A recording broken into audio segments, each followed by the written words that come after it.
Nilinaw po ng Bohol Provincial Police Office na hindi maituturing na election-related yung nangyaring pamamaril sa isang barangay Kagawad sa Sierra Bulones, Bohol. Ano nga ba ang tunay na dahilan sa likod po ng insidenteng ito? Alamin natin yan sa report ni Almar Porzuelo live. Almar, magandang hapon.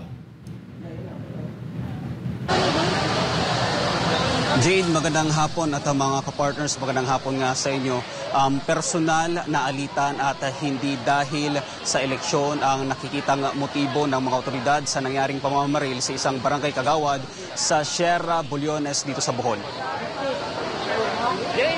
Bispiras ng eleksyon, nagulantang ang mga residente ng Sitio Kagyo, Barangay Good Morning, Sierra Bulones, Bohol matapos mangyari ang isang insidente na pamamaril sa lugar. Ang biktima, isang 60 taong gulang na lalaki na nagsisilbing punong barangay ang tinarget sa krimen. Ayon sa investigasyon ng Bohol Police Provincial Office, nangyari ito habang nagiinuman ang biktima at ang sospek sa bahay ng isang kapitbahay. Sa kaligitnaan ng kanilang inuman, nagkaroon ng mainitang pagtatalo dahil sa personal na alitan. Hindi nagtagal, binunot ng sospek ang kanyang baril na isang 38 revolver na nakasukbit sa kanyang baywang at pinaputukan ng biktima. Tinamaan ito sa kaliwang bahagi ng dibdib na agad nitong ikinasugat. Sa eksklusibong panayam ng SMNI News kay Police Lieutenant Colonel Norman Nuez, tagapagsalita ng Bohol Police Provincial Office, ipiniliwanag nito na hindi pa maituturing na election-related ang insidente.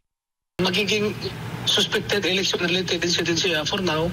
However, based on the information, initial assessment by the Chief of Police, personal grudges po yung pinaka-motive talaga sa incident. Kasi yung biktima at saka yung suspect, they have a drinking session doon sa isang bahay ng kapitbahay nila. At basically, nagkaroon po sila ng isang heated argument.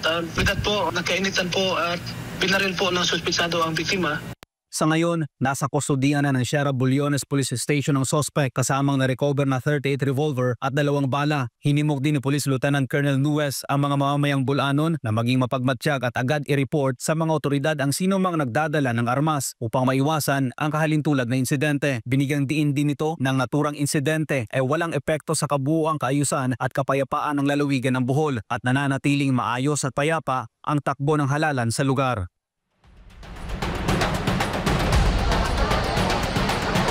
Yes, mga partner, linawin lang natin, isang barangay Kagawad ang biktima ng pamamaril at sa kasawiang palad, mga partners, ay binawian na nga ito ng buhay. Pero sa ngayon ay patuloy ang ginagawang pagbabantay ng Bohol Police Provincial Office sa buong lalawigan upang ayos at mapayapang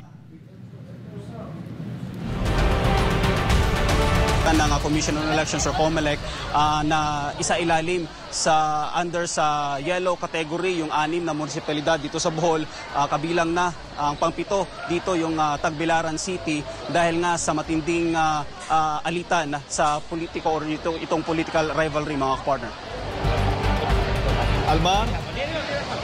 Almar, narinig yan. Almar, itong nakikita natin sa likod mo na mga botante, ito ba ay nahanap na nila yung kanilang mga presinto at nasa waiting area yan yung nasa likod mo ngayon?